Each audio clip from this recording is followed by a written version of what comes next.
Okay, we will call to order the regular meeting for October 6, 2025 of the Batavia City Council.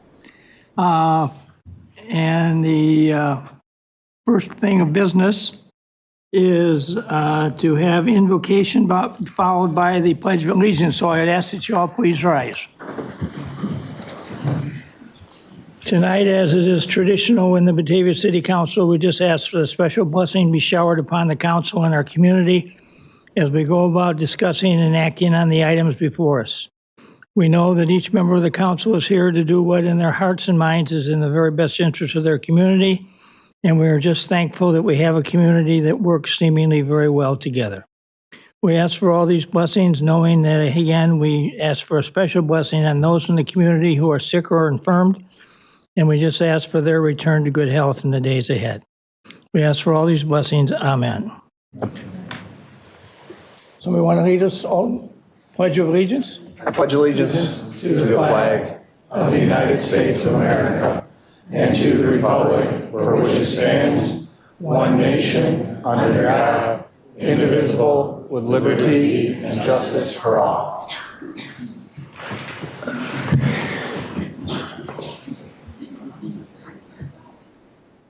Okay, according to the agenda, I'm supposed to say a reminder, if you're going to address us tonight, to please come forward and use the microphone there at the podium.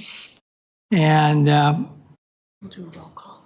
oh, sorry, need to do roll call. Barraza? Here. Lancey? Here. Beck? Here. Malay? Here. Malone? Here. Wolf? Here. Solfa? Here. Barron? Here. Lehman absent. Lohman? Here. Pieper? Fehrenbach? Here. Anderson? Here. Can't ask you, Mr. White, till we go through the next item of business. So close. Okay, moving then to item 5, items to be removed, added, or changed on tonight's agenda. Does anyone on the council have anything? All right, that's pretty clear. Okay, then moving to item 6, which is the oath of office for Robert White, who was chosen in a special meeting last week by the members of the city council to be the new replacing Alderwoman Vogelsinger, who had to resign for family issues.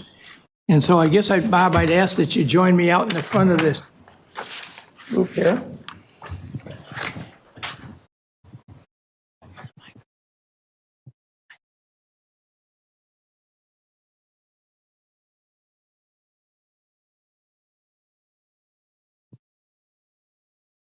You have some family here?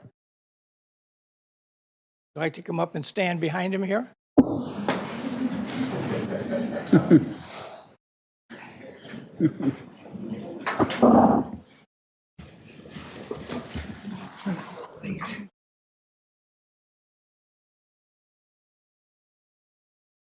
Right. If you repeat after me, I state your name.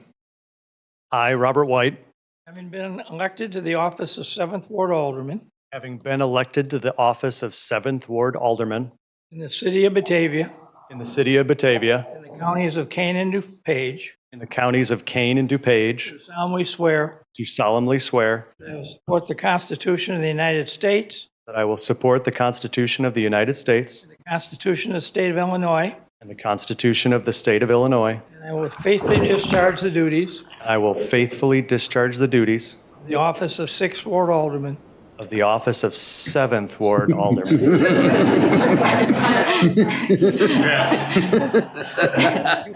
correct, that's here. To the best of my ability. to the best of my abilities. Congratulations. Welcome aboard. Thank you.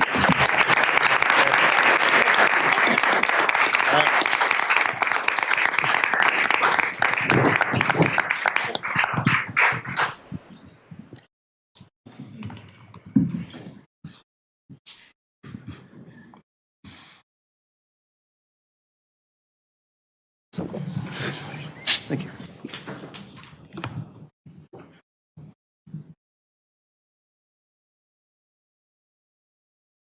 All right, moving quickly through this agenda so far. Moving to item 7, which are the consent agenda. And we need 7.1 is to accept and place on file the August 2025 building report. Your Honor, I think I'm supposed to be reading that. Pardon? I think I'm supposed to be reading that. Oh, I'm sorry. Go ahead. That's okay. Your Honor, the consent agenda reads as follow. Accept and place on file the August 2025 building report, Committee of the Whole minutes, September 9th, 2025. Approvals, the payroll fund totals for 9/26/2025 and the amount of $1,078,538.38. The accounts payable total for the October 6th City Council meeting in the amount of $6,284,499.40. Approve City Council minutes from September 15th, 2025. Approve COW executive session minutes, July 29th, 2025. Approve COW executive session minutes, August 26th, 2025.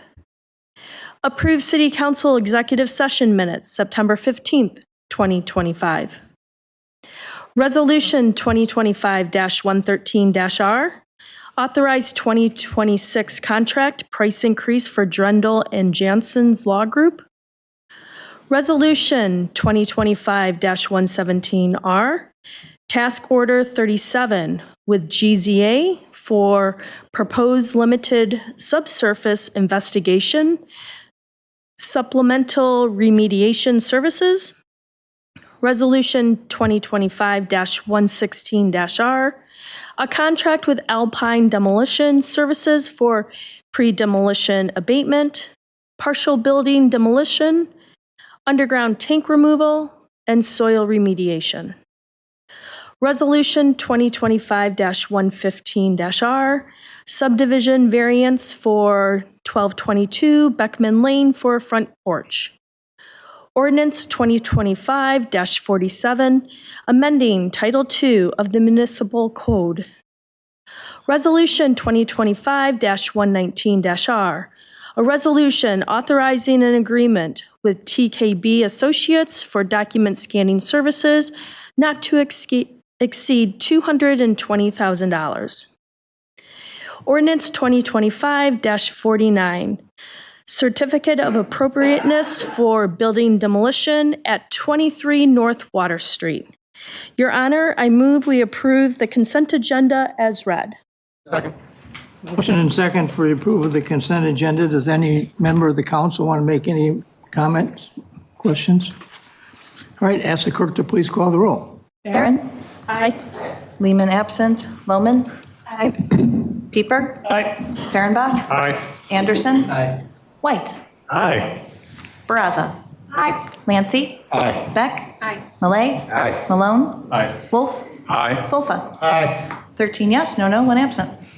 Motion's approved on the consent agenda.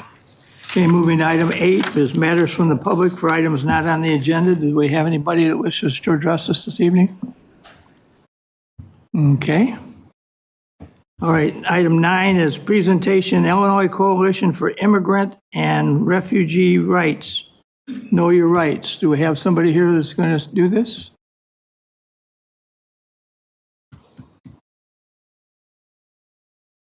Mayor, I just want to introduce this topic. It was at the suggestions of members of the City Council that we provide this presentation for everyone tonight. And so we have 2 presenters. Sylvia's here from War Relief. War Relief, and then, I'm sorry, I didn't get your name. Dr. Sandy Gonzalez. From Aurora Rapid Response Team. So I'll leave the presentation to them.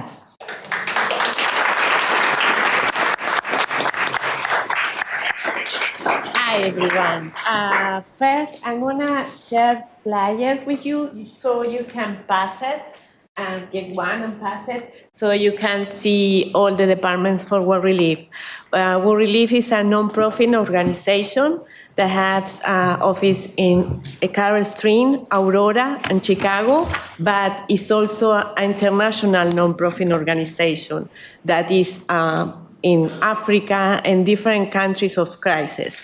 It was founded 80 years ago, and in Chicagoland has 45 years. We would like to share with you the departments and the work we are doing before you know your rights. We have the Family Case Management Department, where usually immigrants, refugees, and all the immigrants have an appointment, and with a case management can see which benefits they can apply, what they need as a family, everything to fit in the country, in the system, and welcoming everyone to make a better community. Even when we do a lot of work with refugees, sometimes we work more than 7 years. The good news for us that after all the investment they put in these families, they gave in taxes 3 times more that they receive. So it's something that not all the people knows about it, because a lot of refugees has companies and invest later in the country, and we receive all the revenues after all this year. After the family case management, give them, help them fill forms or give them recommendation for the families. We have the children and youth that they are a team that help all the families with the school system, health system, everything to make understand how everything works. Volunteer service is a really big, important department for us, because they help us to embrace these families and help them to feel welcoming in the country.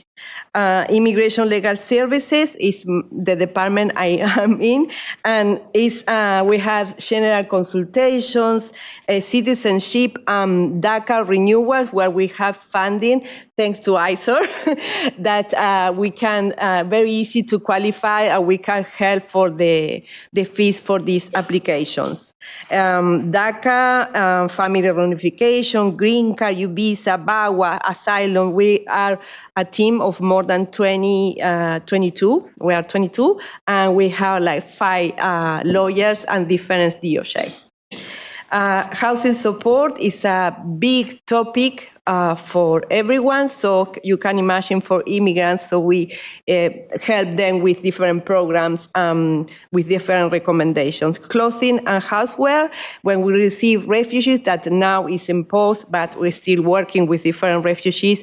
With the volunteers, we help them to came to apartment that is all ambience with the kitchen tools that they need, bathroom, so they can start a new life.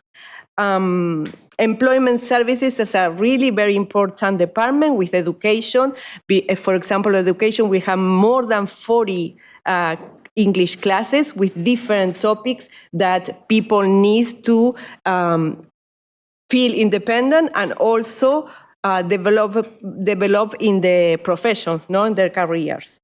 And also employment help them with the profile, resume, interviews, etc. And counseling center where we receive immigrants with different traumas, and we have a very beautiful counseling center where we have 5 psychologists. Thank you very much.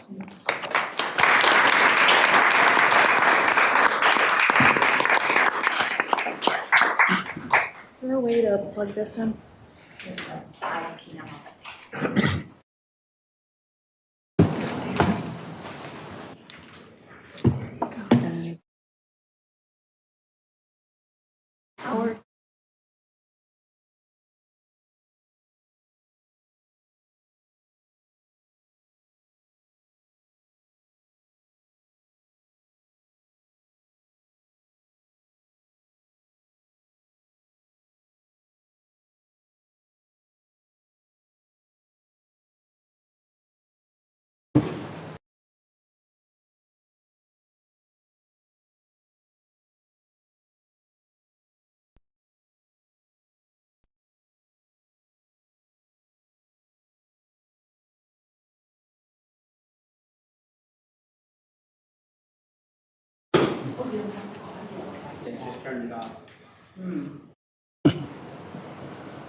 It's a link, okay. Yeah, I mean, it had the presentation and then a link right on it.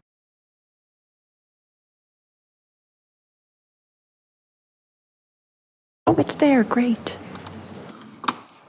There you go.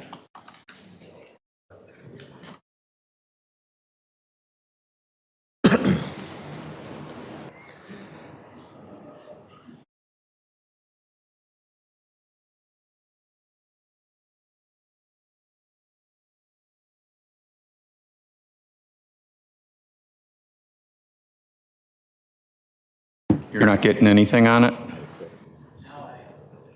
Now you are. You hear me? Is the podium mic not working? Now it is. Awesome. Perfect. All right, technology aside. I am Dr. Sandy Gonzalez Rivas. I go by she, ella, and I am part of the Aurora Rapid Response Team. We have been a member of the Illinois Coalition for Immigrant and Refugee Rights since our inception in 2018. And there are more than 100 of us as part of our volunteer efforts, whether that be Know Your Rights and Rapid Response.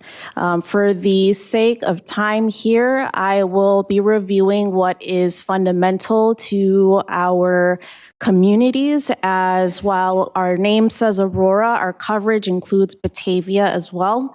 And so I will go ahead and review a little bit of what our federal policies are and then regarding our rights as a whole.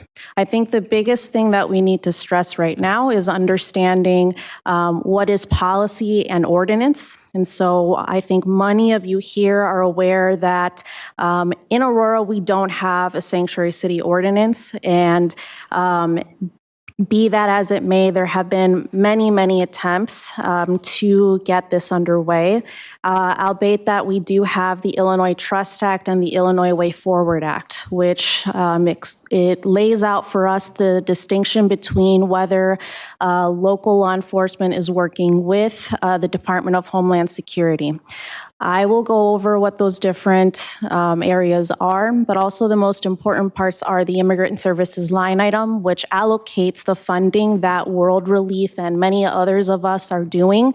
I should stipulate, though, that with the Aurora Rapid Response Team, we receive no funding. We are people-powered, we are people-centered, and we've always been that way. And so wherever we are called, we will come in and defend our immigrant communities as much as possible. All of the federal executive orders that are in place are designed to continue to extract, oppress our communities, and therefore we must highlight that while we are in a welcoming state, that doesn't change that there are going to be individuals, groups alike that are going to be against the work that we're doing. And we are here to stress that we are here because we are called to be here, we are moved to be here, we're empowered to be here, and no one is going to shut us down. Under that, we also want to highlight that there is no sensitive locations anymore unless your municipal government decides to do so. In getting in contact with our local school districts, this is a very fundamental and imperative topic for our school districts, especially given that the last 3 weeks alone, we have seen ICE present at K-12 institutions, higher ed institutions, as well as stationed outside of our courthouses. There is no limit to what they are able or will do at this point, and therefore it is necessary for us to acknowledge that these are the changes that are underway and have been causing much harm into our communities. And therefore it is incumbent on our municipalities as well as working with elected officials at the state level to ensure further protections for our communities.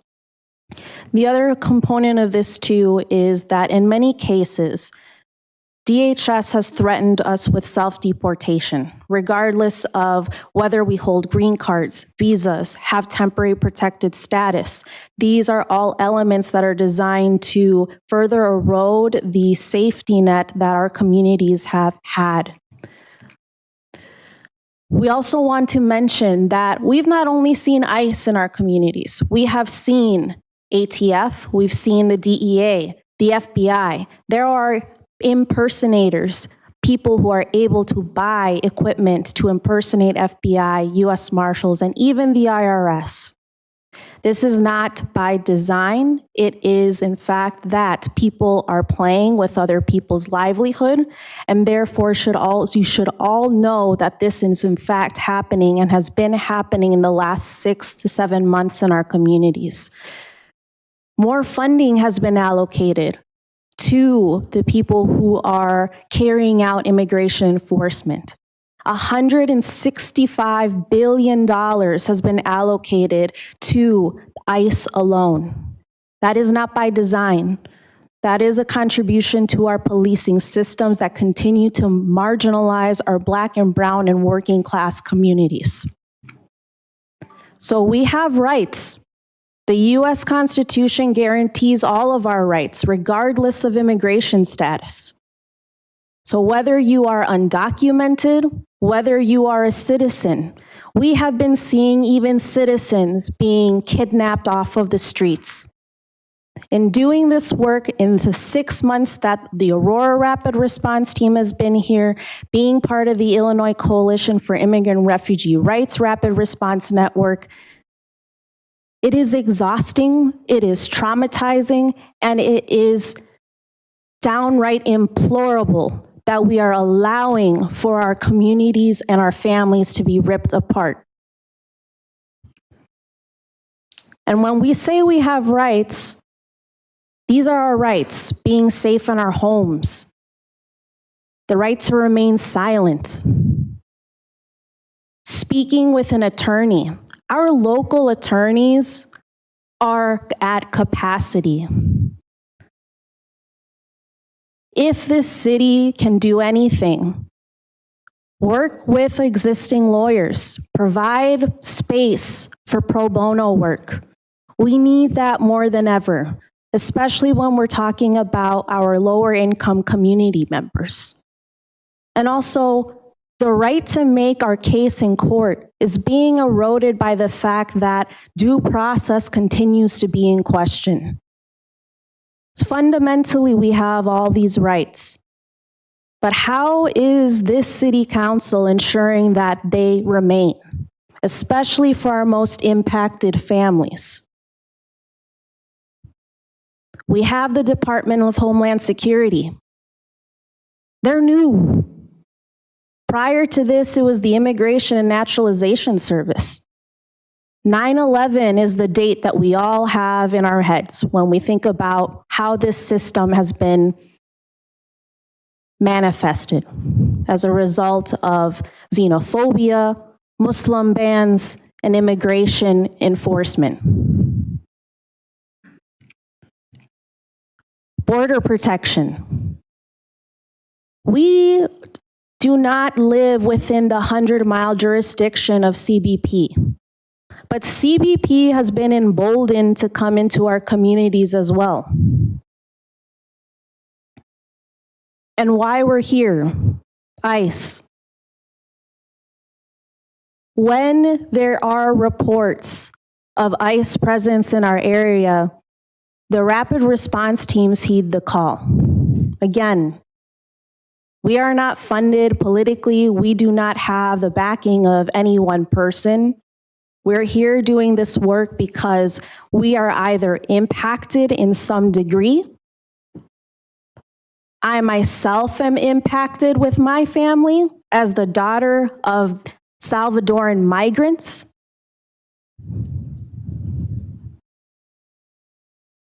And therefore, we need to think about who next to you is also impacted to some degree. When we say that the government is deputizing additional federal agents, This includes the DEA. I mentioned alcohol, tobacco, and firearms, and the U.S. Marshal Service. The USPS, the Postal Service, also has law enforcement that is being used to scan mail. The IRS is being tapped into for information for our immigrant communities. And when we talk about what freedoms we have, all our social medias are exposed. So what right do we have to speak freely? To be able to live?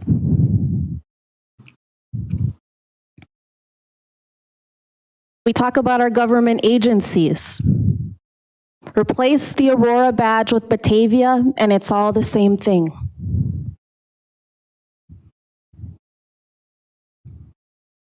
We are here to be able to promote our rights, regardless of our immigration status, and also because the right to migrate is a human right. It is not criminal.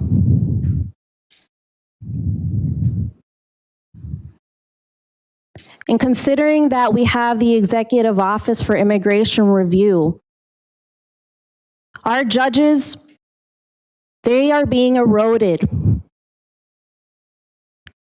To have the cases heard is being eroded. Due process is being eroded. So we continue to let people know that we have a right to ask why law enforcement is stopping us. We have a right to clarify why we're being detained. We continue to teach our communities to recognize badges because we don't want to live in fear. And we continue to tell people that the right to remain silent is our right. We're ask questions. Police officers, we're not required to answer their questions because at this point, what is the difference? Who is keeping us safe? As a community, we are here to reshape and define what public safety and what care looks like. So it should be no surprise that even when local law enforcement shows up to our doors, the history of criminality in our communities is such that we don't turn to them.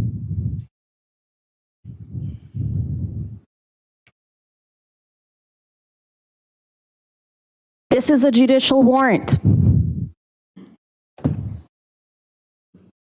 It's signed by a judge, and we let people know that because they need to know what the difference is, much as everyone here needs to know what the difference is. Not because we are trying to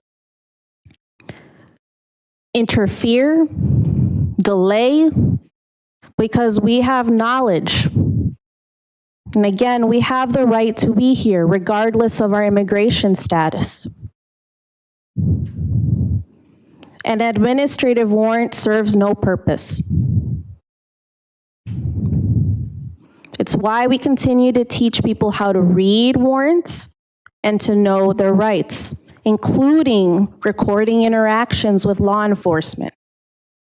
It extends to all law enforcement, including local police, sheriff, state, and federal agents. And in the state of Illinois, we all have the right to record in public in our property. So they will need a warrant to be able to confiscate our phones, our digital photographs, videos. When people are detained, Usually we tell people to go to the locator.ice.gov site using their birth date and country of birth, and if they have that person's what is called alien number.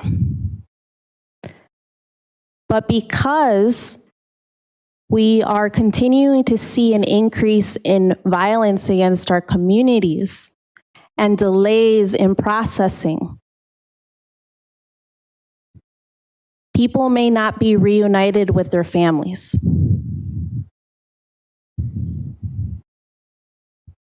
So we continue to do this work. And while there has been more and more interest in self-deportation, that in and of itself is a process. You are asking people to uproot their lives to be able to do this. Which is why we stress again that you have the right to speak to an attorney to make clear what legal options are. You have the right to appear before a judge to defend yourself. But we all have options here.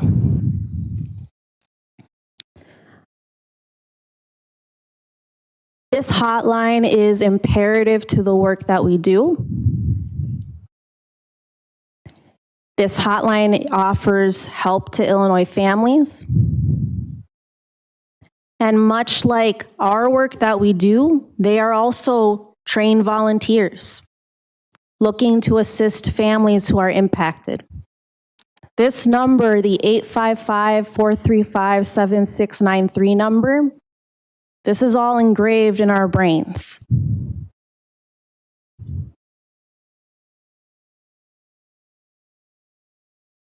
And so when we're here reminding people of what their rights are, this is how people can get connected to us.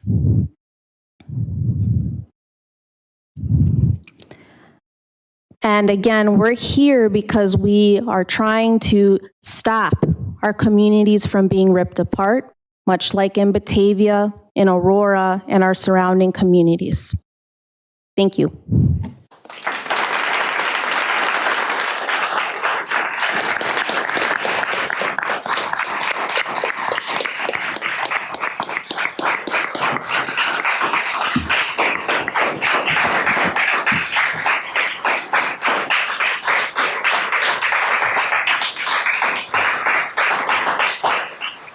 So I'd like to thank both of our presenters for providing our community with this important information with regard to their rights in these very trying and complex times. I also wanted to ask if any members of City Council had any questions for either of our presenters. Laura, could you Yes. make sure that we get the first presenter's information, like Sure. one of the sheets that they sent out, email that to all of us and Yes. this presentation as well, so that we have that. Yes, I would be happy to do that. Residents that have any questions on it. And then I would also like to reiterate that the Batavia Police Department strongly adheres to the Trust Act, that they protect the safety of our community. They are here for everyone to protect the safety of each and every individual without respect to their immigration status. They don't assist ICE, and I understand that people are out there misrepresenting who they are to immigrants in our community, and I understand the fear that people have about that surrounds that issue.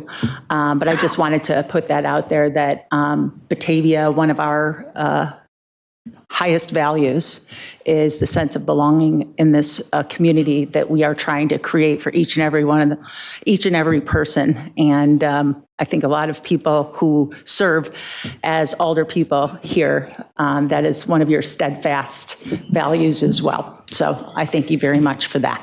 Yes. Yeah, first off, I just want to thank our presenters for coming up.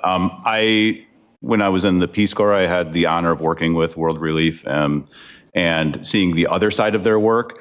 when I was in Africa was just phenomenal. The work they do is real and actually saves lives on a daily basis. And so that was just amazing to see that. And I'm so happy to see we have a great organization here as well in the States helping folks with just the humanity of it all. Wherever we fall on it, recognizing the common humanity of this is incredibly important. I'm also really pleased to hear that our police department is sort of on board with this, that we're following the Trust Act, that we're making sure that we are doing what we can do to keep our town how we hope it should be, and that, whatever our opinions are on the federal level, we're here to worry about Batavia and the folks that are in Batavia. If I heard this correctly, we have our number 855-435-7693 to call to get people to know their rights, which, every person in America has rights, as in our Constitution. So it's good that they shared that. And I'm really happy that we were able to do this presentation and get it out there. I also hope that folks are able to go out and share this online on BATV, because we have this great service where we put it all up on YouTube. So once again, I just want to say thank you. And sort of wherever we fall and whatever our opinions are rights, for everyone here. So I'm glad we were able to have that.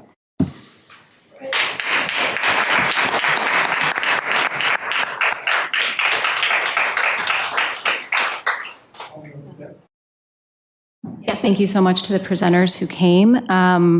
I would be interested in doing a little bit more research and coming back to another conversation about this sensitive locations issue and what our municipal powers are to create sensitive locations or enforce that in the future. Thank you very much. Anybody else in the council? Your Honor, I would also appreciate the presentation. I would just like to remind everyone, we as a community started off this with the Pledge of Allegiance, which ends in justice for all. And justice for all means justice for all. So we need to adhere to our ideals.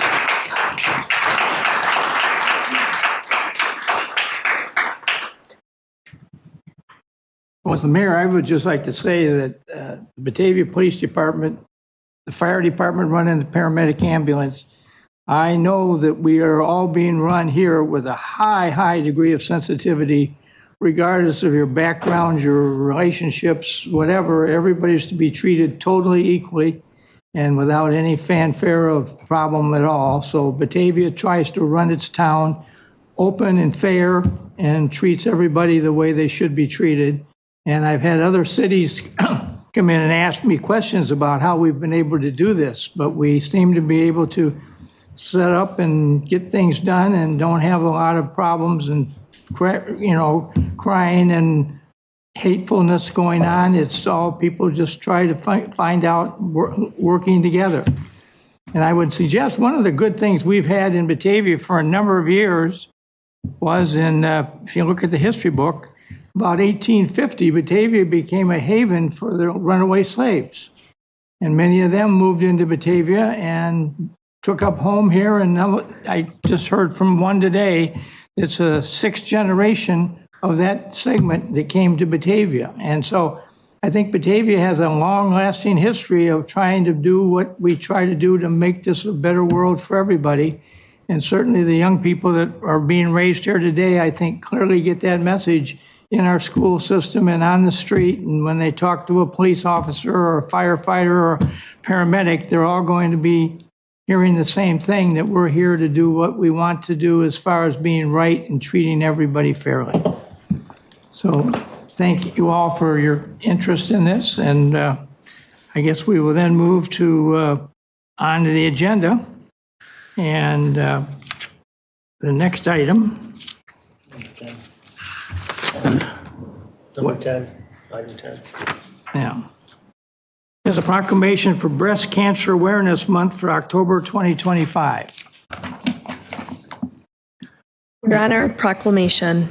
Whereas breast cancer is the most common cancer among women in the United States, and early detection, education, and access to resources remain vital in improving survival rates and quality of life. And whereas October is National is nationally recognized as Breast Cancer Awareness Month, a time to honor survivors, remember those lost, and recommit to supporting individuals and families affected by breast cancer. And whereas the City of Batavia is proud to recognize the Living Well Cancer Resource Center, founded in 2005 with a mission to provide compassionate care and comprehensive support to cancer patients and their families. And whereas Living Well offers more than 100 free programs each month, including counseling, nutrition guidance, exercise classes, art and meditation therapies, support groups, and educational workshops that address the emotional, physical, and spiritual needs of individuals facing cancer. And whereas in 2016, Living Well became a part of Northwestern Medicine, further strengthening its ability to deliver exceptional, accessible, and holistic care to those in our community and beyond. And whereas the dedicated staff, volunteers, and supporters of Living Well Cancer Resource Center embody the spirit of hope and resilience, making an immeasurable difference in the lives of countless patients and families. Now, therefore, I, Jeffrey D. Schelke, Mayor of the City of Batavia, do hereby proclaim the month of October 2025 as Breast Cancer Awareness Month in the City of Batavia and encourage all residents to join raising awareness, supporting those impacted by breast cancer, and recognizing the invaluable contributions of the Living Well Cancer Resource Center. I motion we move to accept the proclamation as read. Second. Motion and second for the approval of the proclamation. Clerk, call the roll. Barraza? Aye. Oh, I'm sorry. Barron? Aye. Thank you. Lehman? Absent. Lohman? Aye. Pieper? Aye. Fehrenbach? Aye. Anderson? Aye. White? Aye. Barraza? Aye. Thank you. Lancy? Aye. Beck? Aye. Malay? Aye. Malone? Aye. Wolf? Aye. Solfa? Aye. 13 yes, no, one absent. Motion's approved. Your Honor, we have here today from Living Well Cancer Resource Center, Erin O'Malley, as well as one of their founding board members, Joanne Hansen. I'd invite them up.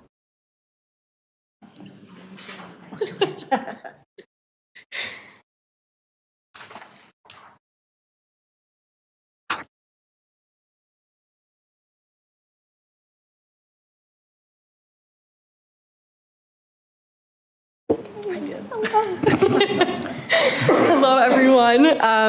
My name is Erin O'Malley. I am the Program and Outreach Coordinator with Living Well Cancer Resources. I want to first introduce, before I go any further, one of our founders, Joanne. If you want to speak at all. Oh, Lord, I wasn't planning on saying anything, but thank you so much for the recognition. I have to tell you, we are celebrating really more than 20 years because it took about 5 years of convincing the board of Donor Hospital that this was a good idea for the Tri-Cities. And I'm so grateful that our mission is still continuing since Northwestern Medicine has acquired us. Was doubtful at one time, I guess. We started as a small grassroots operation, and our mission continues to grow, and I'm so grateful for that, blessed, and thank you again for the recognition. Thank you.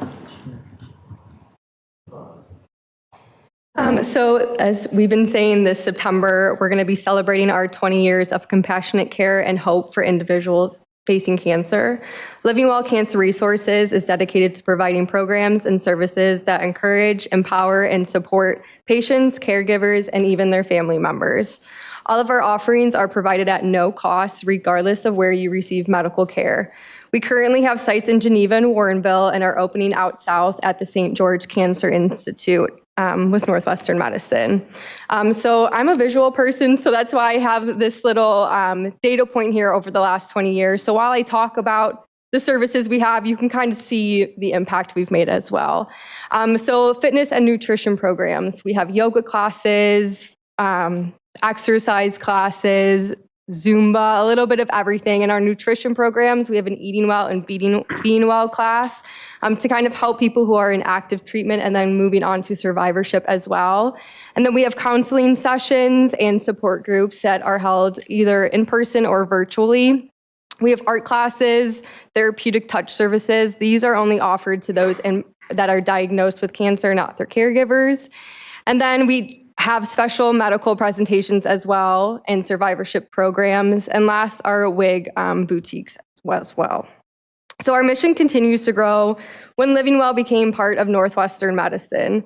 With the commitment to ensuring that no one faces cancer alone, Living Well Cancer Resources has touched countless lives with compassionate care. Through both virtual and in-person offerings, we've supported individuals in 287 counties across the United States and even in countries around the world. To commemorate our 20th anniversary, we're hosting a celebration at our annual Walk in 5K on October 11th at the Kane County Cougar Stadium, and we would love to invite you all to join us. On behalf of Northwestern Medicine Living Well Cancer Resources, thank you again for the opportunity to be here tonight and for your continued partnership and support. I'd be happy to answer any questions that you guys may have too.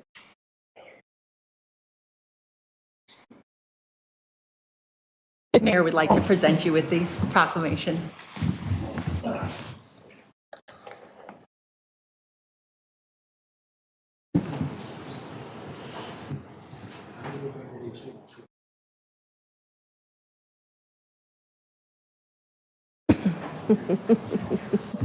Thank you. I appreciate it. Well, we have an official city proclamation all framed here for you. And it says, whereas breast cancer is the most common cancer among women in the United States, improving the survival rates and quality of life.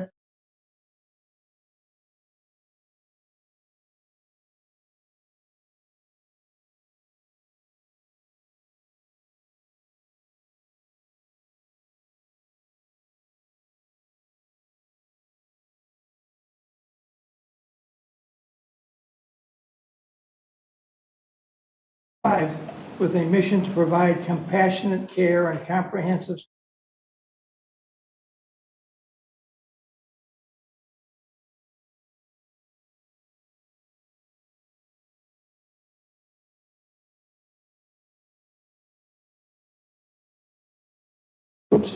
and educational workshops that address the emotional, physical, and spiritual needs of individuals.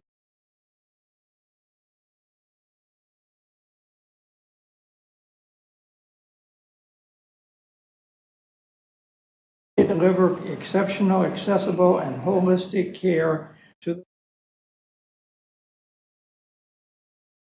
staff of supporters of Living Well Cancer Resource Center in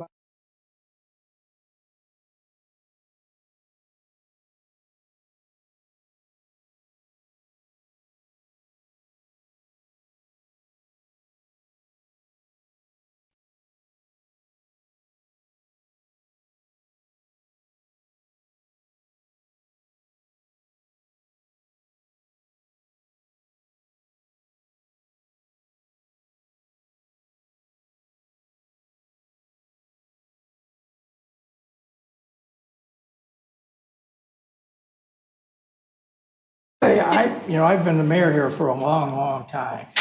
And there was a time when we didn't have this medical community that we have here. And I can remember standing up on Randall Road in a field with the wind blowing, and we were talking about what we're going to do here because we got Geneva and St. Charles to agree to move the hospital on Randall Road in Geneva. And Geneva was upset because they were going to lose some nice commercial property.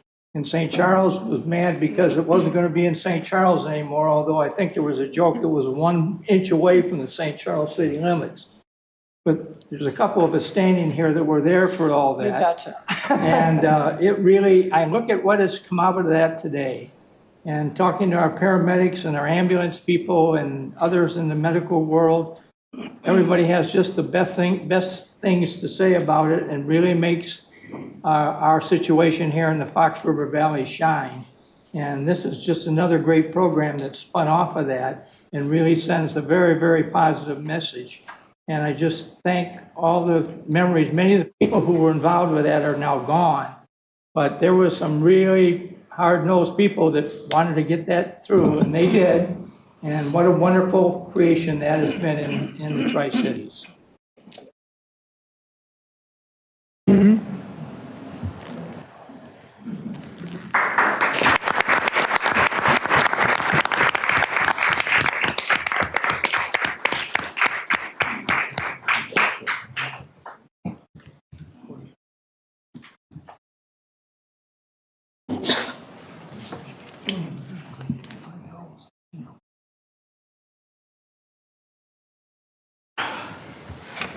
Okay, moving to item number 12. Did you have something you wanted to say? They're item 12. Oh, they're item 12. I hope. The commission update, right? They're 11. Yes, number 11. 11, because I'm told Alderman Brazza is item 12. Chamber of Commerce. We're on item 11. We're on Batavia Environmental Commission. We'll get there. This is the presentation of Batavia Environmental Commission's quarterly report. Please. Hello, everyone. It's nice to be here tonight. Nice to see all of you again. My name is Alex Ellis, and also Nikki is here as well. Let's see. I think. Oh. Did we have that up, Laura? I'm having some technical. Okay. We can also talk too. We don't need. That's okay. So sorry. Yeah. Oh, you're fine. Thank you. Right. So go to me down. Max gets go to you.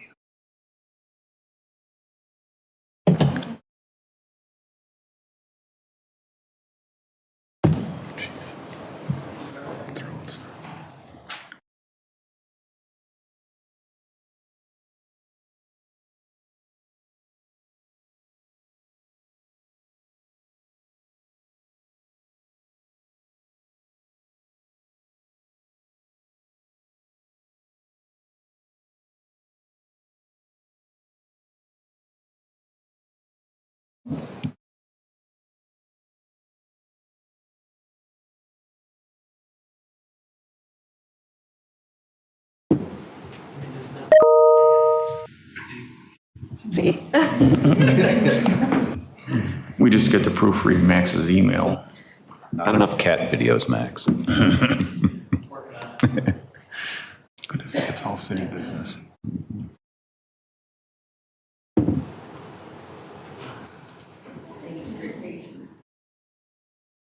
All right. So I think last time we were here, we mentioned that we were working on finalizing our strategic plan for the next 3 years, and I'm happy to say that we've formally approved that plan.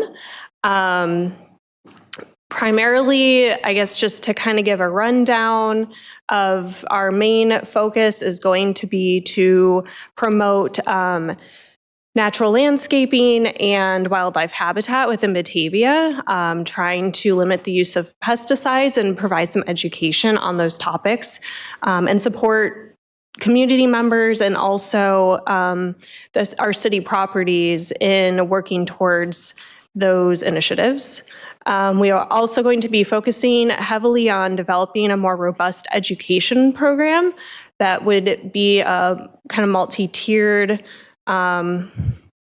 approach, looking at creating some short format videos to post on social media, also continuing to work with the library on developing programs with them, and working with other local organizations to partner with unique programming as well. Trying to think what else we Working with this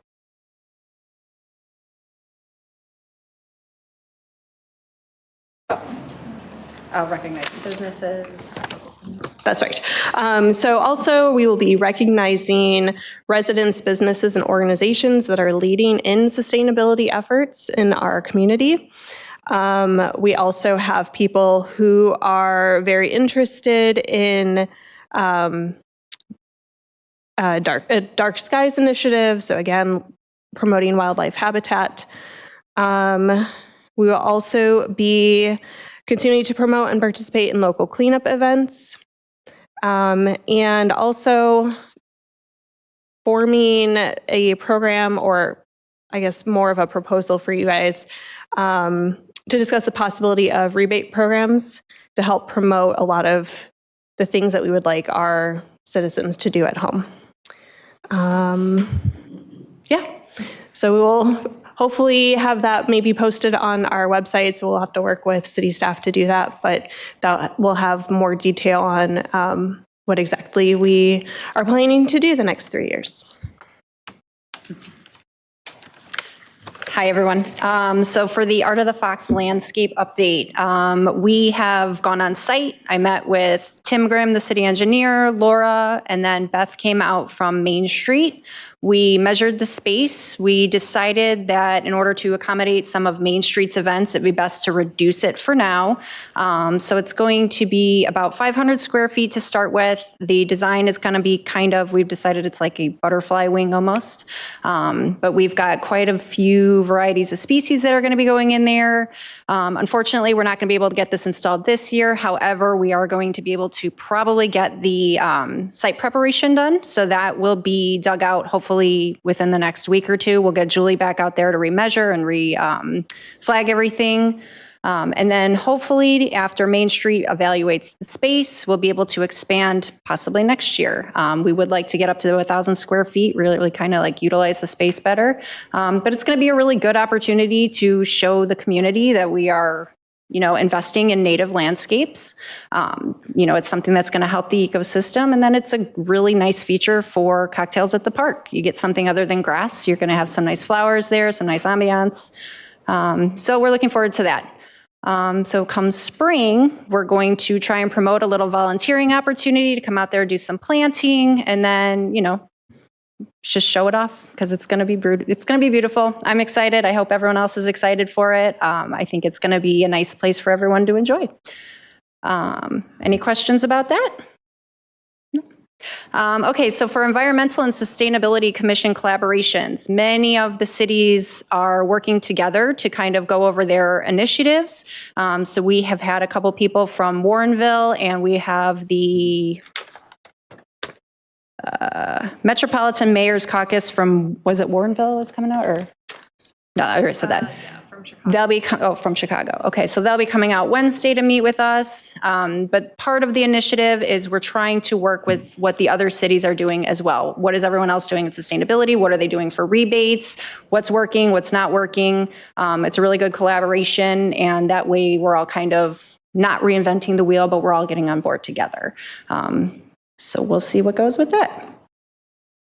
Education and outreach. I was really excited about this program. I am the steward over at Les Arends Forest Preserve, and Barb McKidrick, who is also a commissioner on the BEC, is the educational manager at Les Arends, or I'm sorry, at the Forest Preserve.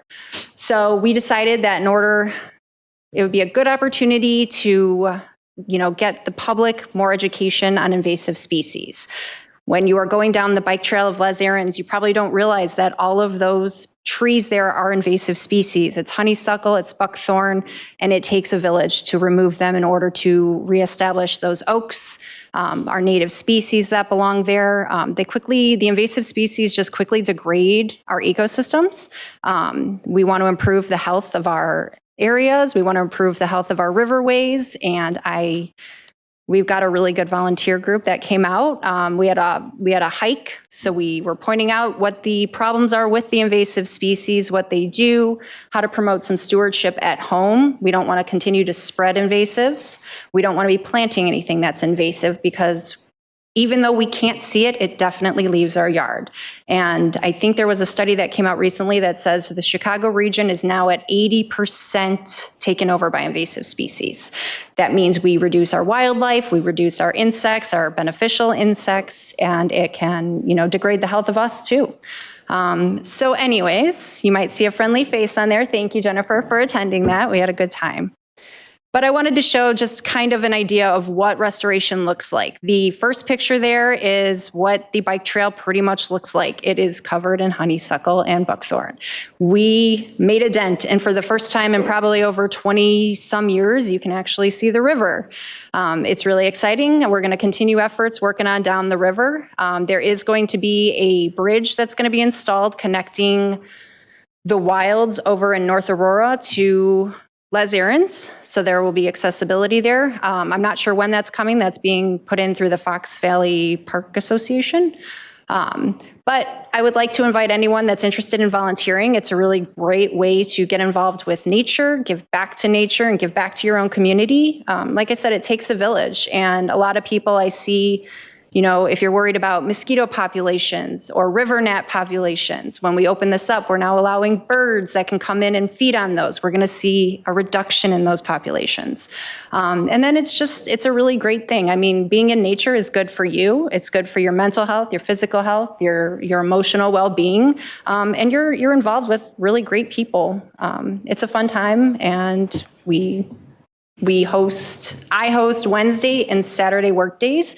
I am going to be putting those up on our website. I also have a form that you can fill out if you want to get on my email list. I know we've promoted that on our website as well.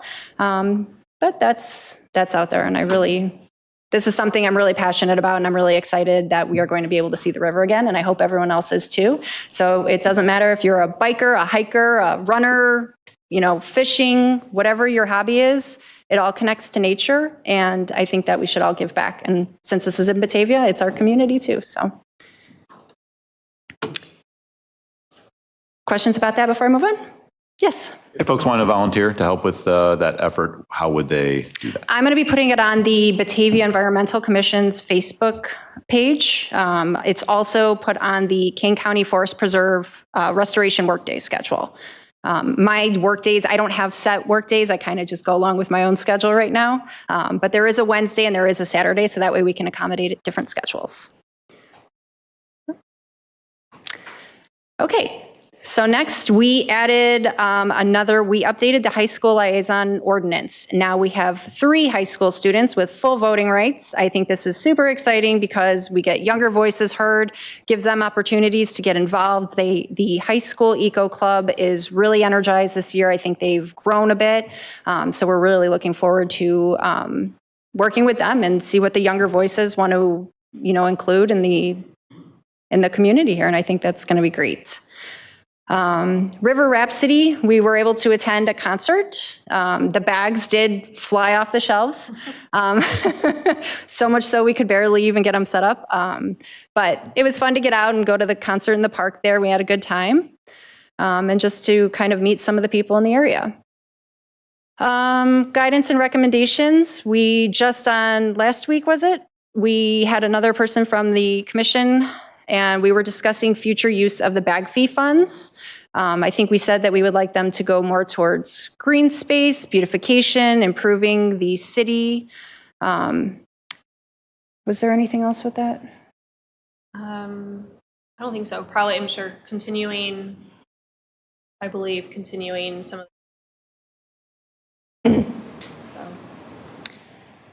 Education, we're just going to keep trying our best to post on social media. We would like to, as part of our strategic plan, we want to be more involved, and we want to be putting out content monthly, whether it be a newsletter, whether it be a program at the library, a Facebook video, just to get more out there and get more education out there. For youth activities, again, we want to work with the high school eco club to see what they want to do, what ideas they have to get more younger bodies involved. And then continuing library programs, whether that be us presenting or finding a presenter, anything related to environment, sustainability, green space. Strategic plan we already covered. And that's pretty much it. I do want to let you know that we are going to have 2 future openings coming to the BEC. Sadly, we have some long-term members who are going to be leaving us. So if anyone is interested in joining, we are going to be accepting applications. And that's all we have for tonight. Anything else? Thank anybody in the council have any questions? Thank you. Yeah, and so the Batavia Environmental Commission is a community-driven, citizen-run volunteer organization. Is that right? And so it sounds like you're going to have 2 openings. Yes. Okay, and if folks in the audience or at home were interested in being engaged citizens and wanted to be part of that, how would they apply? Yep. So the Batavia City website, I believe it's on their commission's page. Laura, is that right? Commission's page has a link where it's like kind of like a Google form. You can go in and say what commission you're interested in being a part of formally. You can upload any supporting documentation. There's a few questions, but you can submit that, and then the city staff will forward that to us for our review. You're also welcome to attend our meetings. We meet every second Wednesday of the month at 7 p.m. in City Hall. There's a conference room just on the other side. So even if you want to get involved but don't want to be like a formal member, you can come as your schedule allows. You can volunteer and champion an issue that's important to you. Or just if you want to hear more about what we do, come on out. We're always happy to have guests and meet new friends. Jennifer? I just want to give a shout out to the workday or the working group. It was a great time on the Saturday that we did it. I'm highly allergic to poison ivy. I knew I was in poison ivy land, but they gave me a lot of tips on how to not get it. I'm beyond my 10 days when I usually get it, so I didn't get it. But it was a lot of fun just working with other people in the community, a lot of regular workers who were great of informing and teaching you and just working together. So I highly recommend that if you have like an hour or 2 on a Saturday or a Wednesday, fortunately Wednesdays are usually during the day, take a chance, go out there and just volunteer. It was great. It was nice to, just be a part of it out there. So thank you. Also great volunteer hours for high school students who might need volunteer hours. Get your hands dirty, learn something. I was going to say, I'm also just going to throw in there, it's not all just hard work. I mean, we're not always just using chainsaws out there. There's opportunities for seed collection. Yes, the chainsaws are fun, don't get me wrong. But no, there's opportunities for seed collection, for garbage cleanup, for river cleanup. There's a lot of volunteering opportunities. People are quick to, I think, point out what's wrong and then not necessarily do much to give back to that. So I think it's very important for us to give back to the places that we truly love and that we utilize all the time. And like I said, it's a lot of fun. And if you're interested in learning about any plants that are out there, any bugs, anything like that, I'm a nerd, I'm a naturalist. I am happy to show you whatever you want to know. I can point out all the poison ivy. Yes, we are working on taking out some of the poison ivy. It is a native, but just so we can get a couple more bodies in there a little bit easier, we are working on taking some of that out, or at least showing you where it is. Thank you. Appreciate it. Okay, now we're going to go to 12, and our City Chamber of Commerce representative on their board, Alden Barraza, is going to give us the report. Okay, so this is the Chamber of Commerce update from Margaret. There was an alderman meet and greet that some of you were at. The Chamber hosted a meet and greet for aldermen and board members last month. So great to see so many of you there. It was well attended and beneficial for building partnerships and strengthening communication. The Chamber plans to host this social event annually. Chamber coordinated a successful State of the County event with Kane County Board Chair Corinne Pirog with 150 people in attendance. This will be a great annual event to keep us updated on what is happening in Kane County. And then we have the State of the Community event coming up. We're looking forward to the 2025 State of the Community Breakfast with keynote speaker Mayor Shelkey. And attendees will learn about recent community achievements and upcoming projects, events, and opportunities. Registration is now open for Thursday, November 6th at 7 a.m. at Covenant Living at the Homestead. And then the Chamber is now accepting nominations for the 2025 Batavia Citizen of the Year Award. This honor recognizes an individual who exemplifies selflessness and dedication through service to the Batavia community. If you know someone deserving of this recognition, please send in a nomination letter to Margaret at the Chamber, margaret@bataviachamber.org by Friday, November 7th. And a couple of upcoming events. We have a ribbon cutting ceremony. Gifts and More is tentatively scheduled for October 24th at noon. That's at 103 East Wilson Street. And then there's a session entitled Succession Planning, Passing the Torch, Turning Your Business into a Legacy on October 30th at 8 a.m. at the Batavia Public Library. This is an essential seminar to help businesses prepare for the future and plan for smooth transitions. And that's all we have from the Chamber. Questions of Robin? Well, thank you. Good report. All right, now we'll move to 13, the regular agenda, and we only have one item. You want to? I can take that, Your Honor. Who's going to do it? Yeah, City Service Chair will. Resolution 25-114R, authorizing the 5-year contract for the purchase of Axon Enterprise, Inc., body-worn cameras, in-car cameras, and associated digital evidence management systems. As we talked about in Committee of the Whole, the 5-year contract with Midwest Public Safety for the current body-worn cameras is coming to an end in March. Chief Blowers and Deputy Chief LaBarbera researched and put out the request for proposal, and their recommendation is we accept the Axon bid, even though it is substantially more expensive. It is a 5-year contract. And it will be, it addresses our strategic plan and trustworthiness and transparency, safety and well-being, and actually I find the technology after reading about it was quite impressive. So with that, I'd open up to any discussion. And Chief, if you wanted to add anything. Yeah, I'll just say that we really view this Axon contract as a strategic investment in our department.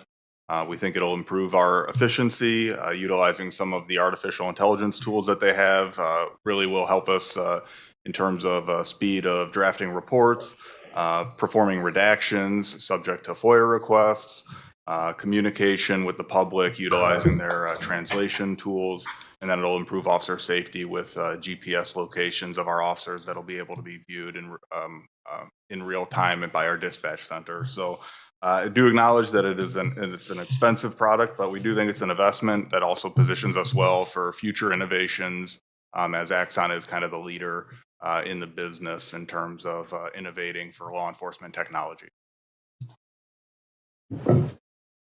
Yeah, we just had a great presentation about kind of how law enforcement interfaces with the public. And you mentioned briefly the language component that comes along with this. Could you explain a little more in depth that language component? I find it pretty fascinating and powerful tool to help our public and our officers at the same time. Yeah, absolutely. So the live translation tool actually utilizes the body-worn camera as a translation device for the officer.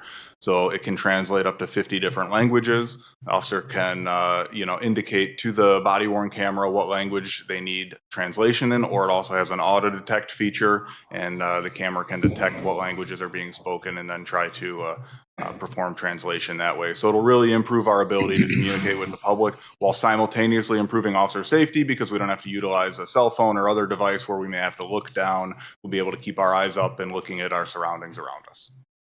Yeah, thank you for that explanation. As we have more and more folks maybe speak English as a second language, it's amazing that in real time, our officers will be able to communicate and hopefully lower the temperature and serve everyone's needs. Thank you. Yeah, I was just going to make note that for anyone paying attention out there, even though this is substantially more, I don't look at it as, I look at the technology as basically we're picking up, another police officers, the less people we have in the back writing reports and kind of doing the menial tasks that police officers are required to do and asked to do. I look at this as just getting more bodies on the street more often, and which is very good for a town like ours. Yeah, and then I forgot to mention, so when we talk about FOIA, I don't think people understand how many requests the police department actually gets for FOIA. Can you please speak to how many we had last year or this year?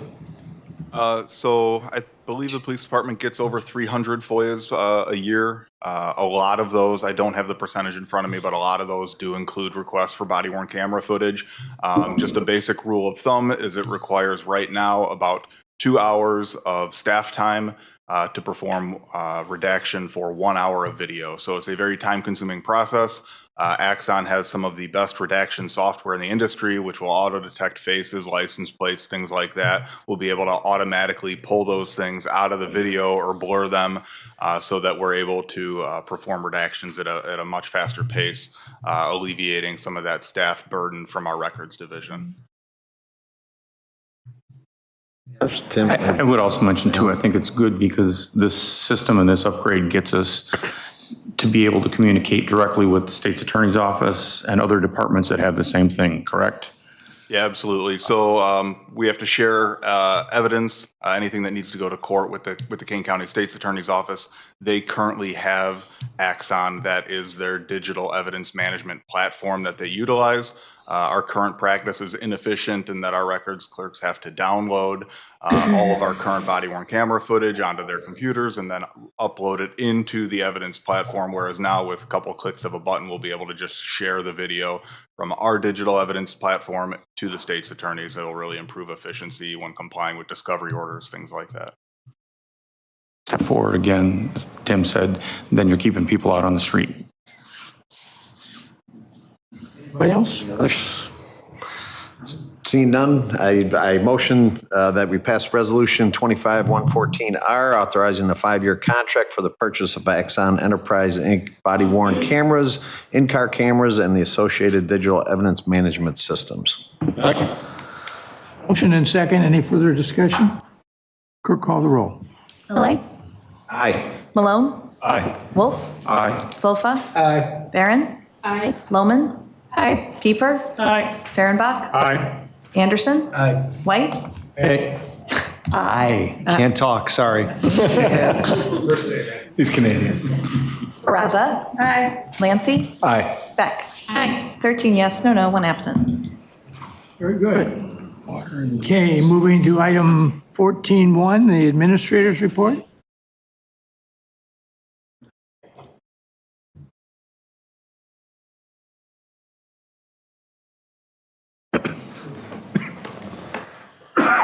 The gentleman said there are some members of the audience who would like to speak. Okay.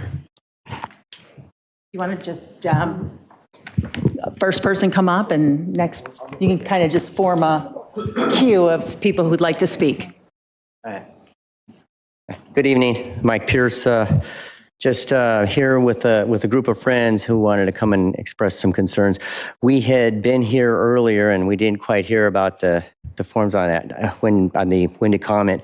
But a couple of us had made a couple of, when you had the presentations earlier, I think a couple of us wanted to say a few things.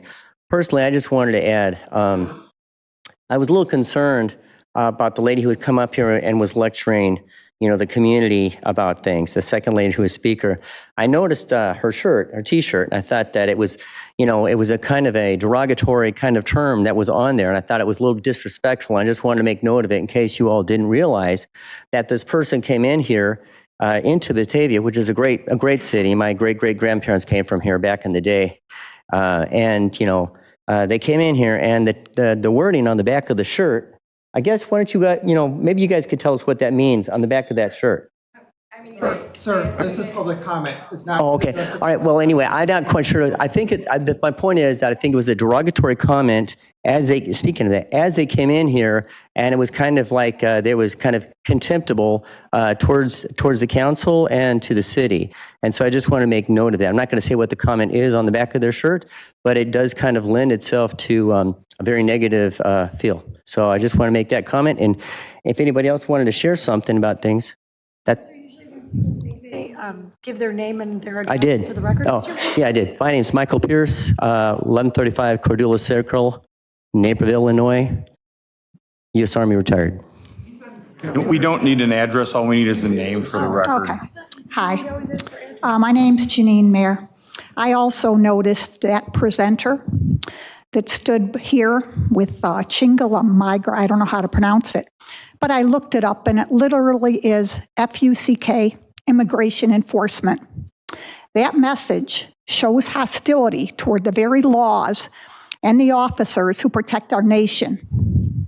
It's deeply concerning that this city would allow such profanity and anti-law sentiment to be displayed in these chambers. If Batavia truly believed in fairness and balanced education, the city should invite ICE or U.S. Border Patrol to present their side, to share the real challenges they face protecting our communities. That would be fair, balanced, and informative. Much of what people hear about ICE is not true. These are men and women risking their lives daily to stop drug trafficking, child exploitation, and violent crime. They deserve our gratitude, not our scorn. Illegal immigration hurts those who are doing it in the right way, people who sacrifice, wait, and follow the law to become citizens. When our leaders tolerate lawlessness, it undermines those who respect the process and it weakens our safety. I want this council to know that there are many in Batavia that feel this way. We want our side presented too. We want our voices heard. We want a city that stands for law, respect, and fairness, not for hostility toward those who defend our borders. Thank you.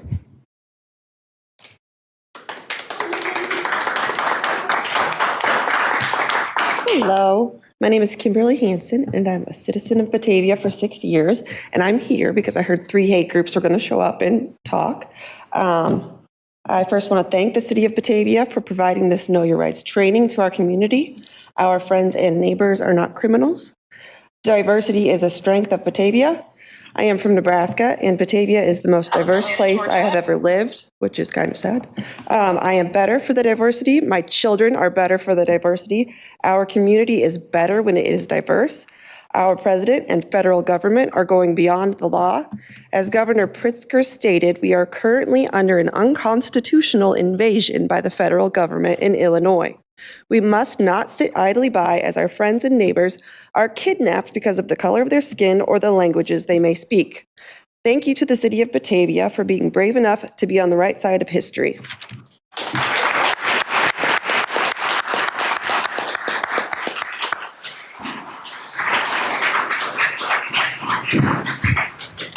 Good evening, Mr. Mayor, City Council. How are you this evening?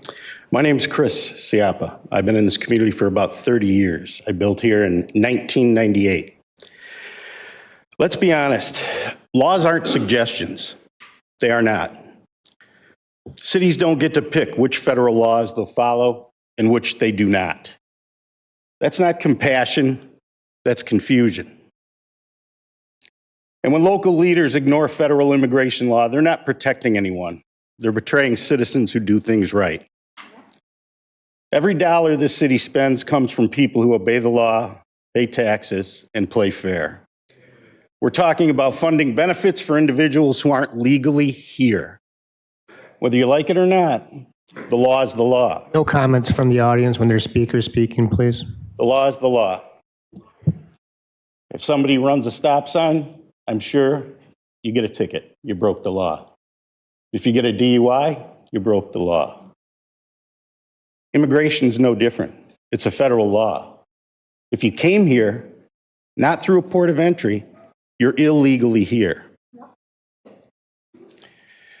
Every dollar the city spends comes from fair play citizens. We're not talking about funding benefits for individuals who are not legally here while our seniors wait for care and our veterans like me fight for care. That's not equity. That's injustice to the people who actually built the community. The Constitution was written to secure the rights of the governed, the citizens of the republic. It guarantees equal protection under the law, not outside of it. When a city puts the interest of non-citizens ahead of its own residents, it crosses the line from compassion to neglect. Those of you on the council swore an oath, not to a trend or a headline, not to left or right, but to the Constitution. The oath doesn't bend when it's inconvenient or when it's something you feel or believe. The oath is an oath to the United States of America and its Constitution. This isn't about politics, it's about duty. Law over emotion, order over chaos, and fairness over favoritism. So tonight I'm asking the council to reaffirm what should never have to be in doubt. The Batavia stands with the rule of law, with its citizens, and with the Constitution of the United States. Thank you.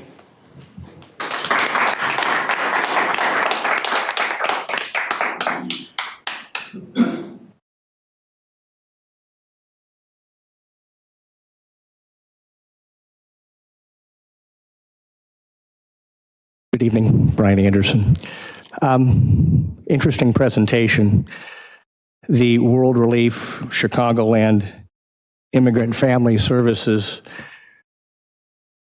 I would encourage every citizen that's in back of me to call that number to see how they can get involved and become a host family for some of these refugees, if they're that so compelled and interested. I can also tell you that everyone sitting behind me, that if somebody knocked on their door and your door happened to be unlocked and they came in uninvited, your first response is, "What are you doing here and why?" "I'm going to be calling the police. You cannot enter my home." That's the same simple philosophy in Kane County, in Batavia, and in the state of Illinois. You're not going to let someone you don't know, a stranger, come in. It's a simple mindset, Mr. Mayor. Now, let me just give everybody a couple of quick data facts.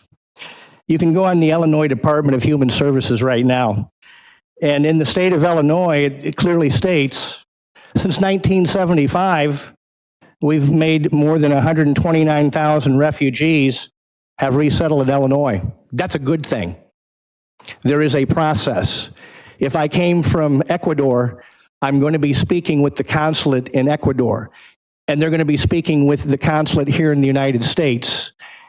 And by the time I get through the vetting process, I'm going to have a job, I'm going to have a house, I'm going to have some assistance.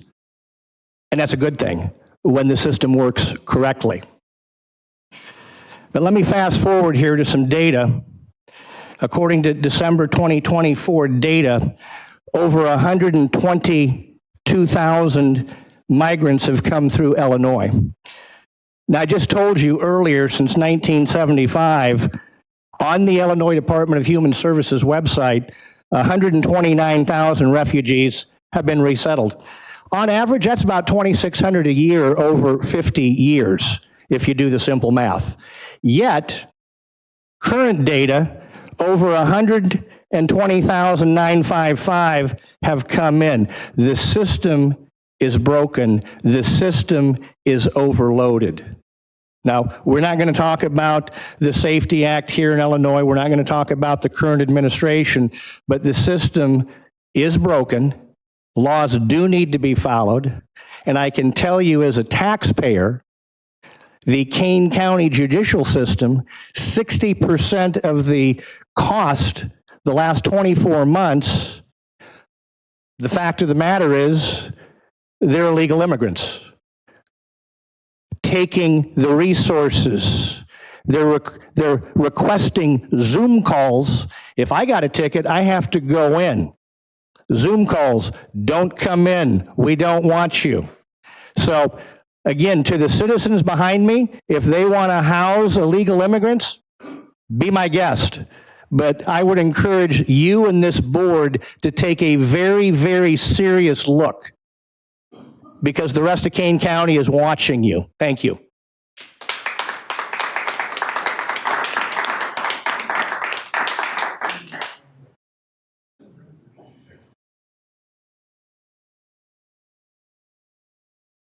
Hello, my name is Margie Vessling. I live in St. Charles, but my daughter and her family live here in Batavia. And I just want to respond. I'm a volunteer with World Relief, and I have helped 6 families from different countries to get settled here, and they're all terrified. They've done everything they were supposed to do, and they're terrified. They're afraid to leave their homes, to go to work, to go to the grocery store. Historically, we have welcomed migrants to do work that other people couldn't do because of World War II. Then when our soldiers came back, they were all kicked out, discouraged from staying. So when we have trouble getting people to do the work, we're happy to have them. But then you turn around and people are demonizing them. I'm a very faithful person. I mean, if you follow Christianity or any religion, this is not how you treat people. And so, treat people with human dignity, embrace the diversity, don't be afraid that they're different. And that's what makes a community welcoming, vibrant, and cohesive. Thank you.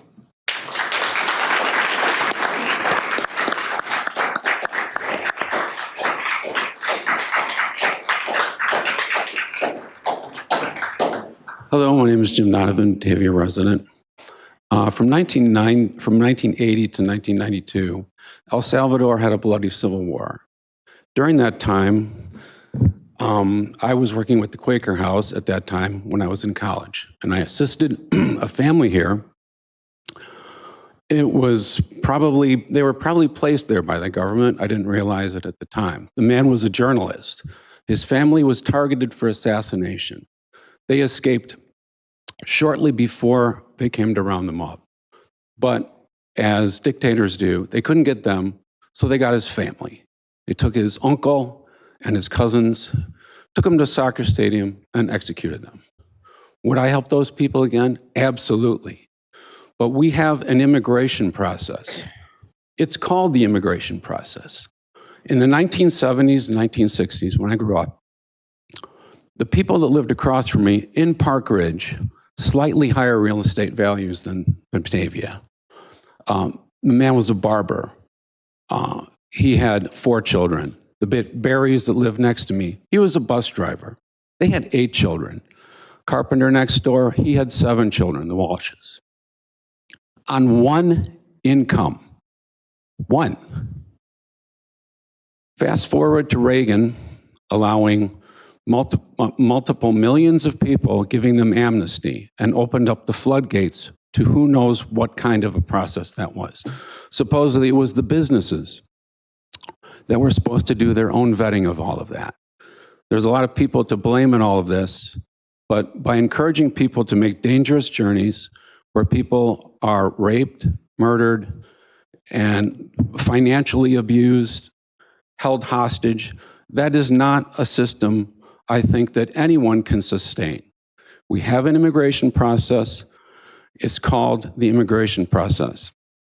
When our children go out looking for their homes, knowing that they can't afford something that somebody who had a job as a bus driver in Chicago could afford on one income. This cannot continue. What can't continue won't. Thank you.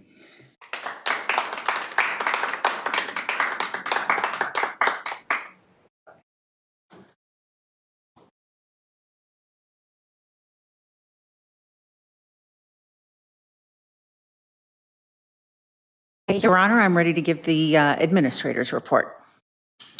This evening, I wanted to share that a joint project with the Batavia Public Schools was to install 2 EV chargers at the high school, and all the work has been completed. Those chargers are now operational. Our communications department worked with EPS 101 to put out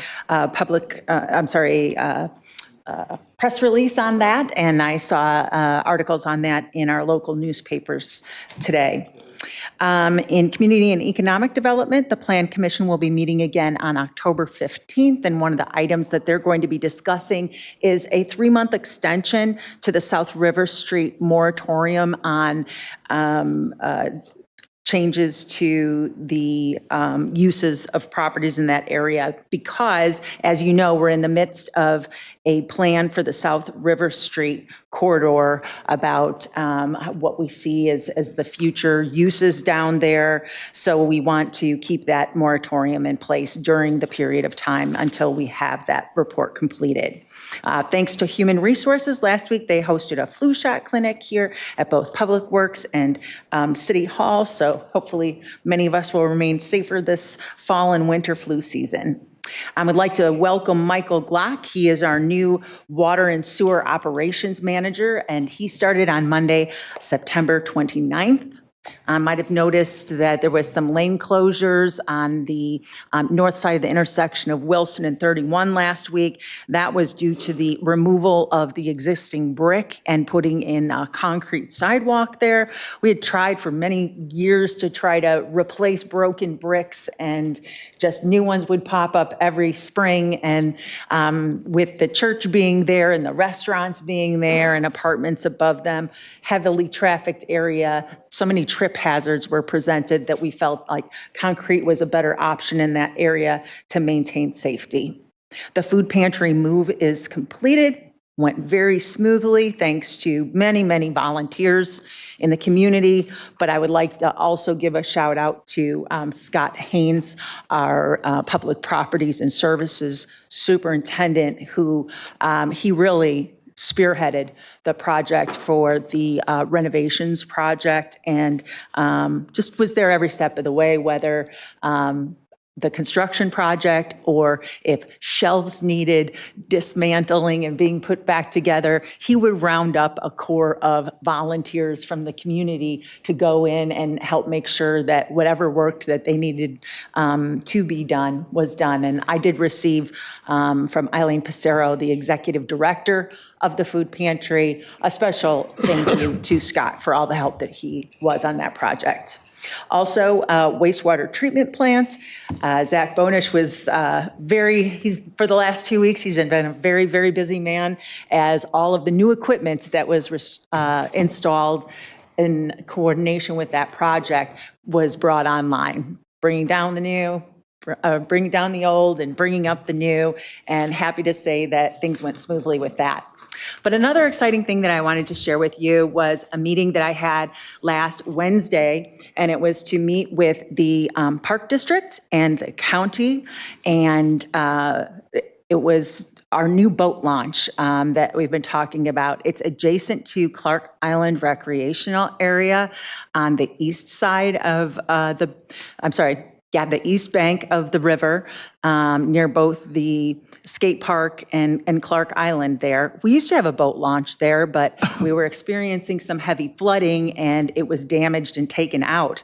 But now this new boat launch is absolutely phenomenal. It is ADA accessible, allowing folks even in wheelchairs to by themselves get their canoe down the launch and get in and out of their canoes and kayaks. It was part of a project organized by the county using American Rescue Plan Act funding to put in a number of boat launches. Overall, the project was $1.2 million. And in addition to Batavia, Montgomery, South Elgin, East Dundee, and Carpentersville also have received boat launches. And this is in conjunction with the establishment, the designation as a national water trail for the Fabulous Fox Water Trail. So we really look forward to the community being able to use this new boat launch. I can tell you, standing there last Wednesday, it is probably one of the most beautiful views of the Fox River in all of Batavia. So encourage everybody to utilize that new amenity, and we're looking forward to having a ribbon cutting and celebration with the community of being able to have this new way to experience the river. So that's all I have, unless anybody has any questions for me. Questions of Laura? Thank you very much. Under 14.3, the mayor's report, I just have a brief story to share.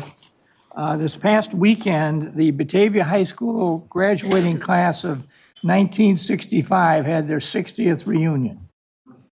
And quite a few showed up from Oregon, California, they were from all over.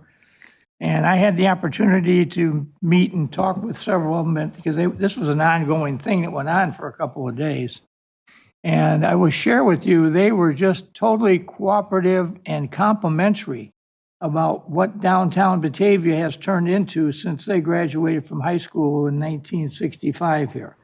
And specifically, they were very, very complimentary about this building and the Peg Bond Center and the Riverwalk and all the amenities that have been put in here. And they said, you know, somebody had some vision when this was all done. And I said, well, probably goes back to Mayor Robert Brown. He was the mayor that first negotiated to buy this property, which also included the Depot Pond. And he wanted to pay $761,000 for it. And all kinds of things got said on a negative basis, you know. But he went ahead and did it. And I'll tell you what, because he did that, we've really got a nice centralized downtown Batavia today. And these folks who haven't lived here for many years but can remember the old days when several of them described this was like a storage dump down here. And that's kind of what it was if you look at it. And we've turned that around. So I just would cite that as one of the things that you do here as a council. You've done some stuff that's right. And then I was talking with them about some of the other things that will happen. Well, one of the things that popped up in their conversations was what's being done with the old Furnace Electric property out at Van Noordtreek and Houston Street.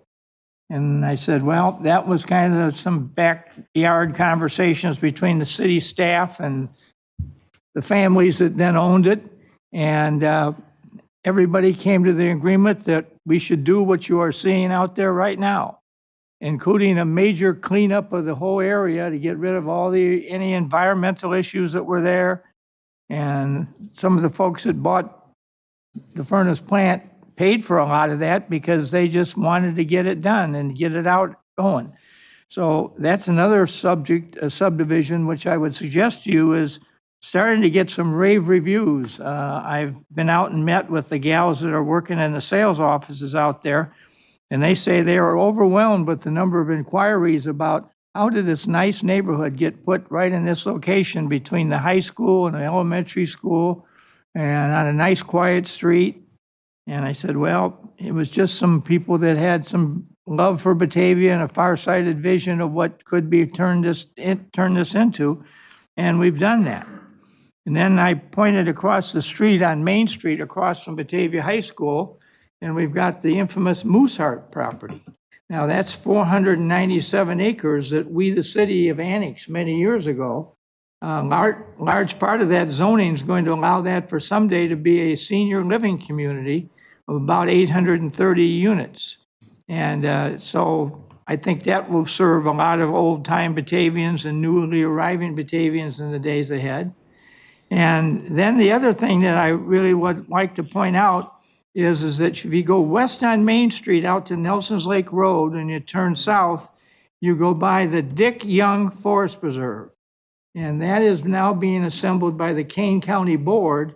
And I believe already they have assembled over 1,600 acres. This will be the largest forest preserve in Kane County. And there's all kinds of ideas of what that could be 20, 30 years from now. But there's going to be this big, nice open area out there. And so I've had a couple of realtors in recently chatting with me, and they say they can't believe how easy it's becoming to sell Batavia because of all the nice new things and all the good ideas and all the planning that's gone in. So I got to tell you, I got to thank the city council for your understanding and your vision and trying to kind of grab hold of all this stuff and put Batavia kind of in a very bright spot. And I'm very proud of us that we've been able to do that because we've had some opportunities and we've taken advantage of them, and we just didn't do the first thing that came along. We sat down and discussed with those involved as to what should happen to the property. And everybody liked Batavia and liked what they were hearing, so it's all kind of coming together.